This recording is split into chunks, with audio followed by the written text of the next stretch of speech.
Hi, this is American Gyopo and welcome to my way long overdue video. Yeah, but I'm not about to.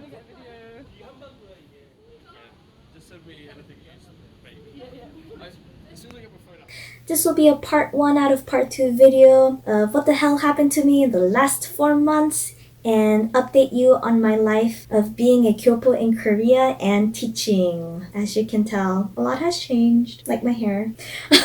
So here we go. I won't be talking too much about the application process because there are a lot of other YouTubers who are more articulate and explain better than I will. But the TLDR is you have two choices. Number one, you can go through a recruiter like Korea Horizons or Corvia. Or number two, be like me and go apply as a direct applicant. Applying wise, it'll be maybe long. Depends on how fast you finish your TEFL and depends on how long it'll take you to write your essay and your lesson template, which is what I'm gonna talk about. So the three things you need for your application is finish your Epik SC questions, which is going to be, the typical questions of why do you want to come to Korea and why do you want to teach, things like that. Number two is the lesson demo template. You choose a grade you want and choose a topic and then create a lesson plan out of that. Number three is the interview, and that's what I want to talk more about today, the interview. If you're like me and you get to the interview round, then you might want to research the interview questions and be prepared. And that's what I did, except that none of those questions helped me because I did not get any of those questions at all. Don't get me wrong, you might get asked, but personally I didn't. So what kind of questions did I get? Well, number one, they asked me how my Korean background influenced my life. Again, Gyopo, so I got a very kind of Gyopo related question. So I was just honest and I explained that growing up with a different background meant I grew up doing things differently from my non-Asian friends. Like the simple things you don't think of, like taking off your shoes before entering your house. So I talked about my life growing up, doing those little things that I found very normal that my friends, when we were in elementary school and junior high, be like, whoa. My other interview questions were basically situational scenarios. By that I mean they asked me, pretend that I'm your co-teacher and I interrupted your teaching. What will you do? How do you react? And so I pretended that my interviewer was my co-teacher and I talked to her. There was also a different situational scenario that I got, which was, what would you do or what would your reaction be if you got placed in student dorms rather than the expected housing, like a studio or an apartment or whatever? What would you do and how would you resolve it? I'm pretty sure I was asked more questions, but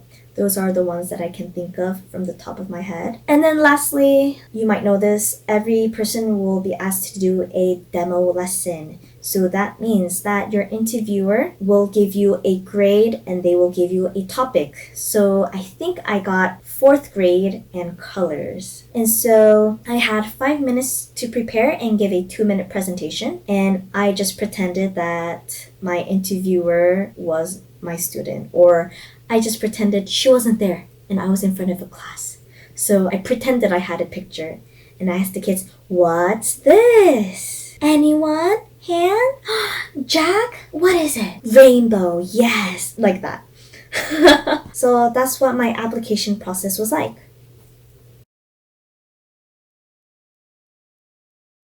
This is where the waiting game happened and a lot of money was spent. After you pass the interview round, you're going to have to send in a bunch of documents. You're going to have to send them physically, like mail them off. You're going to have to print all the documents they wanted and hand sign it too, and then photocopy it.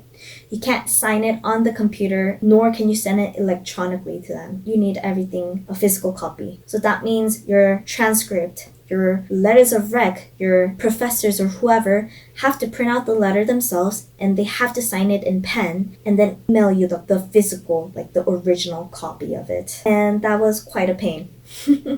You also have to get your diplomas notarized and apostilled. It was a lot. And your TOEFL certificate too. So I guess the thing that I want to tell you is the most important documents you might want to get out of the way, which is your letters of rec, your diploma notarized and apostilled, and number 3, your CRC. This year, Epik actually changed the requirement. Previously, even for my intake, you needed your CRC, your FBI background check, or your CBC in your initial application, but in the middle of doing my application, that requirement disappeared and you only needed it after you passed the interview and when you send in your docs. So this is definitely one thing you want to hop on really fast too, because you're going to need to scan your fingerprints and then get those apostilled, and that will also take like 3 weeks to a month maybe,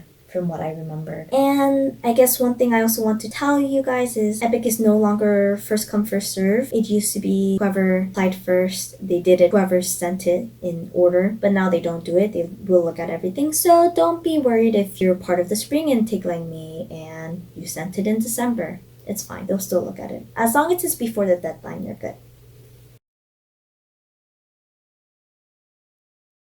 That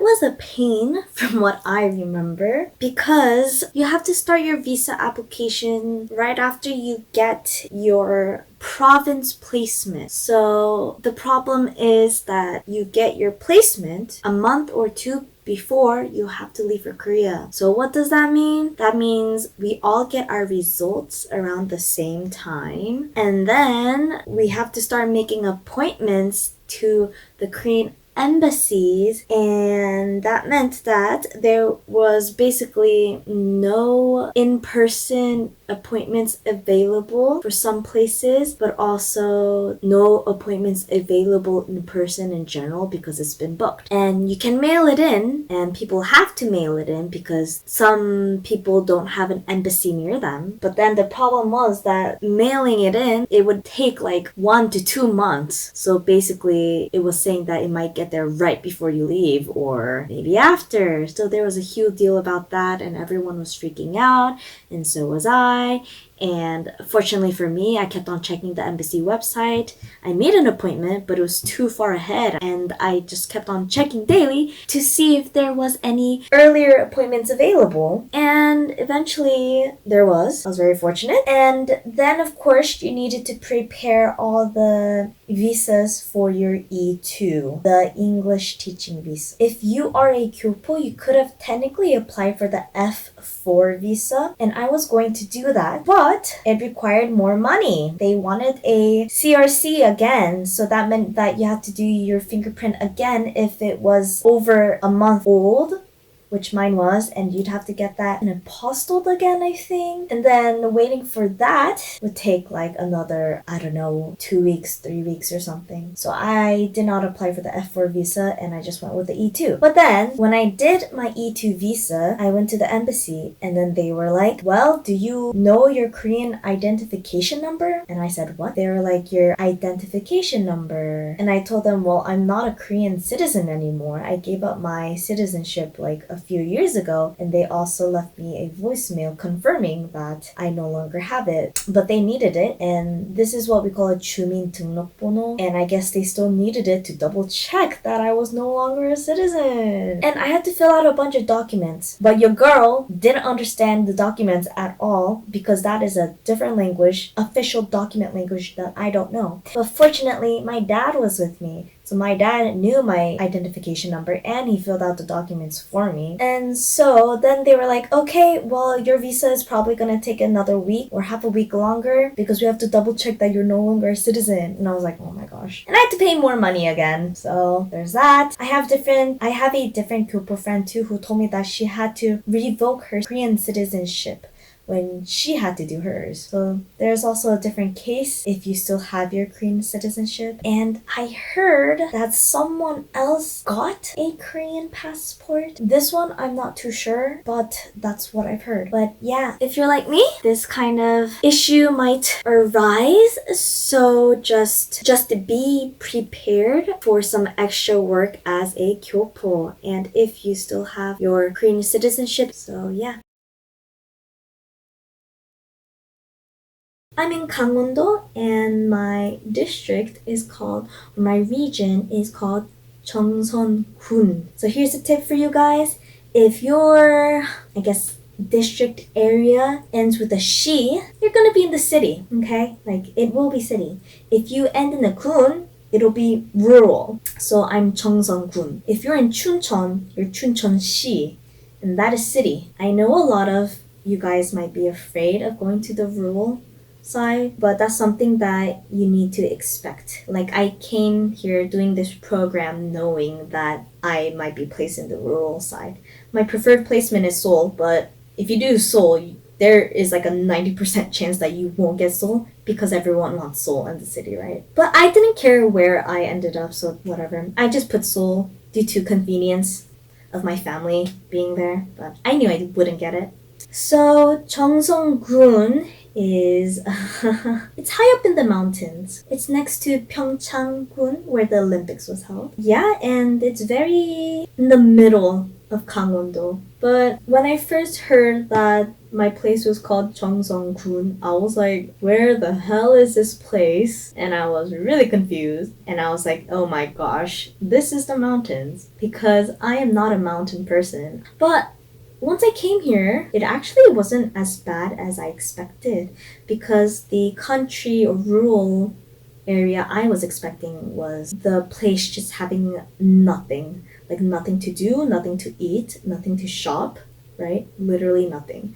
But the place I'm specifically in, I'm in the smack dab middle of the Cheongseon-gun County. So honestly, we have a lot more than we thought. We have all that we need. We have places we can shop for furniture, like a lot of small shops. We have a bit of franchise brands like Edia Coffee, Pelicana Chicken, Barbecue Chicken, Nene Chicken, a small Daiso, a Mom's Touch. We have like all of these, Aritam, Nature Republic or the Face Shop. I don't remember. Again, yeah, we have everything we need. We have a lot of good restaurants. We have like 10 different cafes. So, yeah. And another good thing is that, including me, there's 5 Epik teachers around me. One of them is my neighbor. And the other 2 live like a 10-minute walk. The last one lives like 20 minutes away, but he always comes to us because we're in the center. It's funny because we all met during orientation because we all sat next to each other. Like the guy who lives 20-minute walk from me was my seat neighbor. And then my neighbor here, she sat 2 seats behind me. The other girl sat to my right, like 3 or 4 seats behind me. And then the last girl is actually our coordinator for here, which is now going to disappear. But she was part of the August intake. But it's really good because we have a well-built community and we hang out a lot and we eat together a lot. The only bad thing about this place is there's not too much to do. Of course, we can go to all the different cafes and restaurants, but the activities we do have is take a 5-minute taxi and then there's rafting, there's a zip wire, an ATV, glamping, and we haven't done any of that. And I think like a 20 or 30-minute drive, there's also like ski resorts, like a really famous ski resort for the winter, of course. But it's hard to get into the city. The closest city would be Gangneung, and we have to take a 90-minute bus ride. And we have 3 cities we can get to directly from bus. By direct, I mean with multiple stops along the way, but the end point is the city. It's Gangneung-si, Wonju-si, and Seoul. So we haven't been to Wonju yet, but I know it's about 2.5 hours. Seoul is also 2.5 hours. 3 to 3.5 hours if there's traffic. So I teach junior high Monday to Thursday, and I teach elementary on Fridays. So if you're in the rural areas like Me, you will most likely have travel schools, more than one school basically. I teach all of my junior high kids, but each class is only once a week. So Mondays could be my year 1 class 3, year 2 class 4. Tuesdays are the different. Wednesdays is different, Thursdays are different. So, and then elementary on Fridays I teach 3rd, 4th, 5th and 6th. Contract wise, you're not supposed to teach 1st and 2nd, like you can't.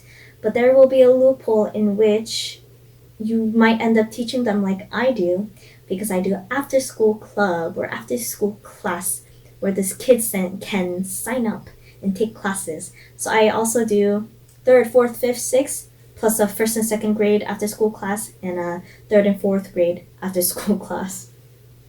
So I've had a lot of schedule changes weekly because of COVID, teachers going in and out, business trips. And for me, it's also always last minute. I'll know like the day before. Like I need to check basically every day to make sure my schedule hasn't changed for that day. It's not too bad because I'm okay with it because it's only the time change, like a period change. Maybe a class I have on Thursday will be moved to a Wednesday during a free period I'm normally supposed to have. But now I don't. But then on that Thursday, I'll have that free period. If it's something like that, which is most of the time, it's okay. But there are times where I have to teach double class a week, and that's not normally how my schedule is. So that's when I was like, oh my god, what do I do? So after being here for 4 months, here's some tips. Make sure that you have some backup plans, backup games in case this happens.